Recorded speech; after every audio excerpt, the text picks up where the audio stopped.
Evening had settled in, and the house was filled with a quietness that felt heavier than usual. She walked slowly toward her room, as if every step carried the weight of the past several months. For days she had been falling apart inside, hiding her pain behind a calm face, but today she finally knew she couldn't stay silent anymore. She took a deep breath, gathered the little strength she had left, and began to speak. Her voice was soft and tired, yet steady enough to show she had made her decision with a heavy but clear heart. She said she had tried far longer and harder than anyone could imagine. She had swallowed her hurt, ignored her own needs, and fought for her marriage even when she felt alone in that fight. She admitted that she kept telling herself things would get better, that love would fix everything. But somewhere along the way, she realized she was slowly losing herself. The laughter she once had, the confidence she used to feel, even her peace, all of it had been fading. She explained that the distance between her and her husband had grown so quietly, so gradually, that she didn't notice until it became impossible to ignore. They were living under the same roof, but drifting further every day. Simple conversations had turned into arguments, small misunderstandings had grown into deep wounds, and the home that once felt warm now felt like a battlefield. She had tried to hold on, but holding on alone had only left her exhausted. That is why today, she said, she was choosing to end the marriage. There was no anger in her voice, no blame, no dramatic accusations, just a quiet truth. She wasn't doing this to hurt him or embarrass anyone. She was doing it to save whatever was left of herself. She was done pretending things were fine, done hoping for a miracle that never came. Her voice trembled a little as she continued. She explained that sometimes life takes you to a place where letting go becomes the only way to survive. And today, she found herself standing at exactly that place. She felt tired, broken, but strangely lighter now that she had spoken her truth. When their story first began, it felt like something pulled straight out of a beautiful dream. They met during a time when both of them were full of hope and ambition, and somehow their energies matched perfectly. He admired her strength, her confidence, the way she carried herself with quiet determination. She, on the other hand, loved his loyalty, his ambition, and the way he always made her feel seen and understood. Their connection grew fast, but naturally, as if life had been preparing them for each other long before they met. Friends used to say they were the kind of couple that made love look effortless. And for a while, it truly was. They supported each other's goals, celebrated every victory together, and even handled failures as a team. They built dreams side by side, business ideas, travel plans, a home filled with laughter. Every morning felt exciting because it belonged to them. People around them saw only happiness and harmony, and for a long time, that's exactly what they had. The early days of their marriage were full of long conversations, small moments of affection, and a comfort that made them feel like nothing could ever go wrong. But real life doesn't stay perfect forever. Slowly, without either of them noticing at first, tiny cracks began to form. It started with small misunderstandings, nothing serious, nothing that couldn't be solved. But those small moments slowly became more frequent. Responsibilities grew heavier, schedules became tighter, and both of them became more tired. The time they once spent enjoying each other's company turned into time spent trying to keep up with work, bills, and obligations. Their conversations became shorter and less meaningful. What used to be warm and excited greetings turned into quick nods and tired smiles at the end of long days. She felt like he wasn't listening, as much as he used to. He felt like she didn't appreciate how hard he was trying. The love was still there, but it was being buried under stress, ego, and expectations neither of them knew how to talk about. They still cared for each other deeply, but care wasn't enough to hold everything together when life kept pulling them in different directions. As the cracks in their marriage quietly grew, another shadow began to fall over their relationship, his mother. In the beginning, she tried her best to keep a warm and respectful bond with her. She wanted harmony, she wanted peace, and she wanted to believe that family could be a source of strength, not stress. But his mother had a personality that was difficult to handle. She loved her son deeply, but sometimes that love came wrapped in criticism, suspicion, and a sharp tongue she didn't bother to soften. His mother couldn't understand why her son relied on his wife's ideas so much. She questioned every decision they made, together, from small household choices to important business plans. What hurt even more was the way she spoke, never directly rude, but always implying that the wife was taking too much space, too much influence, too much importance in her son's life. It was the kind of tension that looked polite on the outside but felt like poison on the inside. At first, the wife ignored it. She told herself that patience was the key, and that eventually his mother would see her heart and accept her. But the discomfort kept growing. Every visit turned into a test. Every comment felt like a hidden attack, and every time she tried to defend herself, her husband would tell her to let it go or don't take it personally, even though he knew exactly how hurt she was. Slowly, the mother's presence became a barrier between them. The husband felt trapped between the two women he cared about. He didn't want to choose sides, but his silence often felt like a choice in itself. His mother felt threatened, the wife felt unprotected, and he felt overwhelmed. The tension inside the house became heavier, like a storm that never fully ended. There were days when the wife would cry quietly, wishing anyone would understand how hard she was trying. She wasn't asking for perfection, she was only asking for a little respect. She wanted her marriage to feel like a partnership, not a battlefield she had to fight on from two directions. But no matter how calm or gentle she tried to be, the mother's comments continued, small digs, subtle judgments, questions meant to create distance instead of closeness. And slowly, painfully, the wife began to feel that she was not just losing her husband's attention, she was losing her place in his life. His mother's opinions started influencing him, what he should do, what choices he should make, and sometimes even how he should think about their marriage. The wife noticed it, she felt it deeply. And every time she looked at him, she wondered if he even realized how much her heart was breaking. This wasn't the kind of problem you could talk your way out of. It wasn't one big moment, it was a long series of small cuts, the kind that don't bleed openly but leave scars that never fully heal. And with each passing day, the distance between husband and wife widened, not because they didn't love each other, but because they no longer knew how to stand together. As the tension around them continued to grow, deeper problems began to rise, problems they never imagined would touch their marriage.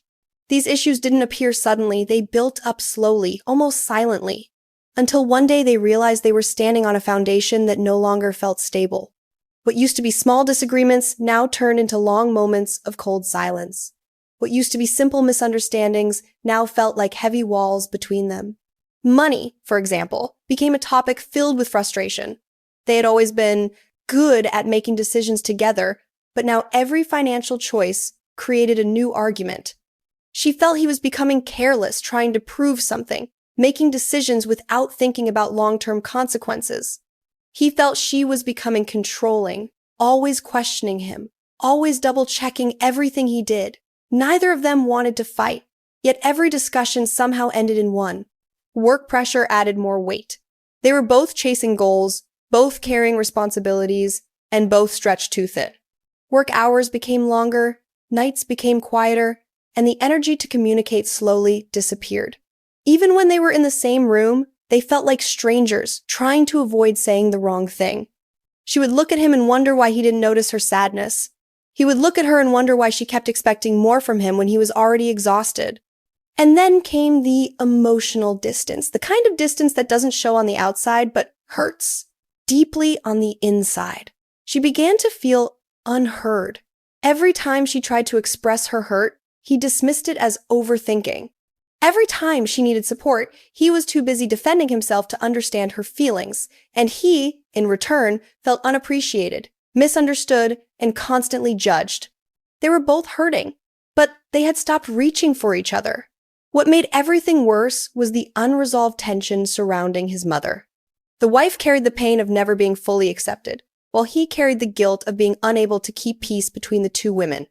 This unspoken pressure followed them everywhere into their conversations, their decisions, their daily interactions. Slowly, their home, once filled with warmth, began to feel cold.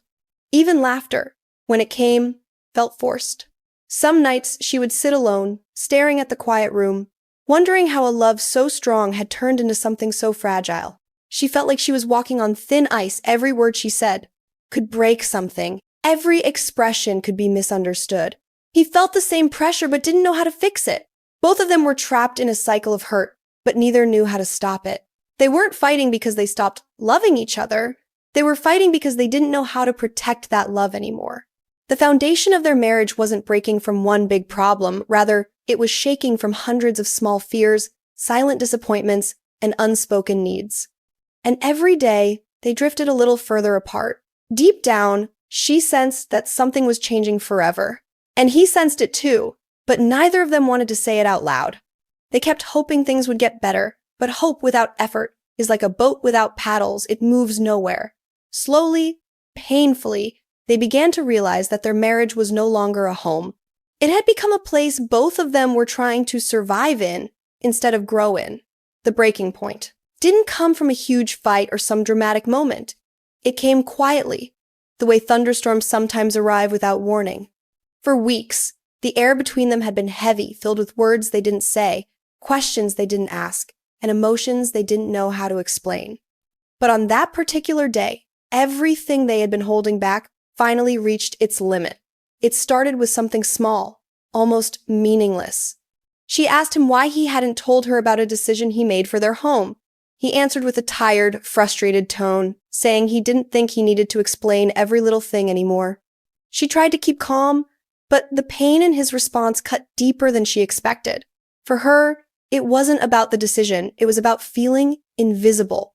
For him, it wasn't about her question, it was about feeling constantly judged. The morning she finally decided to announce the divorce felt strangely calm. It wasn't the kind of calm that comes from peace, it was the calm that arrives after months of emotional storms when a person simply has no more strength left to fight. She woke up early, sat on the edge of her bed, and stared at the quiet room that had once been filled with laughter and plans. Everything looked the same, yet it all felt different. Her heart knew what needed to be done, even if her voice wasn't ready for it. She spent the whole morning thinking, not about the pain, but about the truth. And the truth was simple. She and her husband had tried, but their efforts were moving in different directions. She had loved him deeply, fought for him fiercely, but sometimes love isn't enough to keep two people together. Sometimes holding on becomes more painful than letting go. That realization had taken her months, almost breaking her in the process. When she finally gathered the courage to speak, her words didn't come out angry or dramatic. They came out steady, soft, and honest, like she had rehearsed them in her heart 1,000 times before. She said she had made one of the hardest decisions of her life. She was ending the marriage. She explained that this wasn't a decision made out of anger, revenge, or pride. It was made out of exhaustion, honesty, and the desire to save what was left of herself. She admitted that the marriage had changed her. Some changes good, some painful. She talked about the fights, the distance, and the long silent battles she had fought alone. She talked about how she kept believing things would get better, how she waited, forgave, sacrificed, and hoped. But she also admitted that hope can only carry a person so far. At some point, reality demands attention. Her voice trembled when she said that in trying to save the marriage, she had almost lost herself, and she could no longer allow that. She needed space to heal. She needed time to rebuild the parts of her heart that had been quietly breaking for months. She needed to breathe without feeling like every breath was a negotiation. She did not blame him. She did not point fingers. She did not expose his flaws or list his mistakes. She simply said that they had reached a place where they could no longer walk side by side. And in her honesty, there was a certain kindness and understanding that he, too, had been drowning in his own way. She spoke with dignity, with grace, and with a softness that came from genuine heartbreak. She ended her announcement with a thought that was both painful and freeing at the same time. Sometimes letting go is the only way left to protect the good memories and to protect the person you're becoming. When she finished, she felt a weight lift, not because the pain was gone, but because she had finally stopped pretending. She knew the world would react, people would judge, and questions would follow. But for the first time in a long time, she felt honest with herself. That honesty was the beginning of her healing, even if it came wrapped in sadness. The news of the divorce spread through their home like a cold wind. He didn't say much at first. In fact, he didn't say anything at all. When she told him her decision, he just stood there, his face pale and stunned, as if the ground had quietly shifted beneath him. He had known things were bad. He had felt the distance. He had seen the sadness in her eyes. But hearing the word divorce from her lips was something he never truly prepared for. It hit him harder than any argument ever had.